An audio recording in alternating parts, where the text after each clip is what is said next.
Not so long ago, the mid-tier miner Minerals was in deep trouble, mired in debt from the Oxiana-Zinifex merger and forced to sell all its assets except Prominent Hill to the Chinese just to survive. As a proof of a robust return to health this week, the cashed-up miner splashed out at least $250 million to buy a copper and gold deposit not too far from the Prominent Hill mine and BHP's Monster Olympic Dam. I spoke to Minerals Terry Burgess just after he flew back from kicking some rocks around his new patch of the South Australian outback. Well, Terry Burgess, it seems like a big price for an unproven deposit. You sure there's that much copper there? I think that what is the best thing about this acquisition is it ticks all the boxes for us.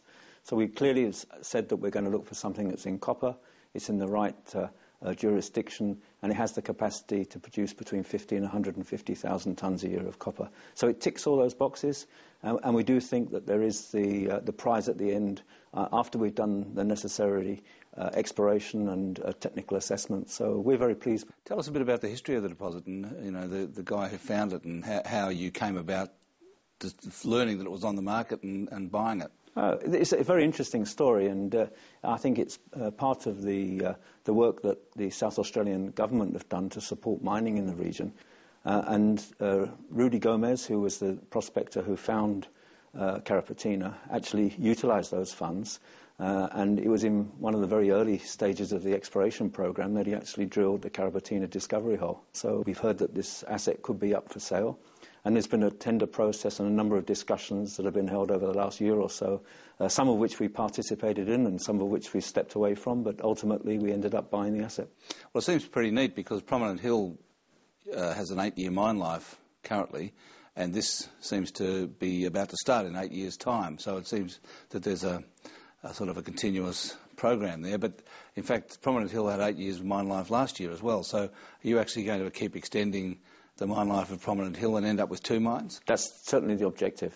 As you mentioned there, we did extend the mine life by a year in the last year, and we've got a lot of exploration work being done at the moment. We're spending $70 million this year on exploration around Prominent Hill itself and in the region, and the objective of that is to extend the life of Prominent Hill and hopefully find another deposit which we could also treat through the Prominent Hill operation. Right, well, Carrapateena is actually closer to the port than Prominent Hill, isn't it? Yes. And how long a mine life do you think you'll end up with there? I mean, is it a richer mine than Prominent Hill? It's certainly got the capability to be larger than what we know today at Prominent Hill. But, of course, ultimately at Prominent Hill, who knows? That depends upon exploration.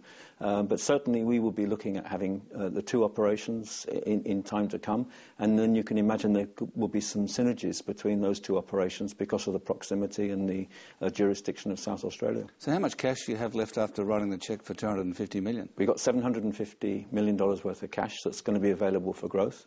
But we still will be able to do our capital management plan that we've indicated to the market. We've got the 12 cents per share capital return, and we plan to make a $2 million buyback in the 12 months after the capital return is made. That capital return is subject to shareholder approval at the AGM in May. So are you still in the market for deposits? Oh, definitely, yeah. Where are you looking? I mean, the conventional wisdom has been that all of the unfound minerals are in Africa, but in fact, here we go, we found another big one in Australia. Australia is certainly one of the areas that we'd be very happy in finding things, but we do have certain geographies around the world which we're comfortable in working in, and we've got some exploration people looking in various parts of South America and Central America, and our business development team is looking in different places, but they're very much confined within the guidelines that we've laid down for countries that we'd be comfortable in working in.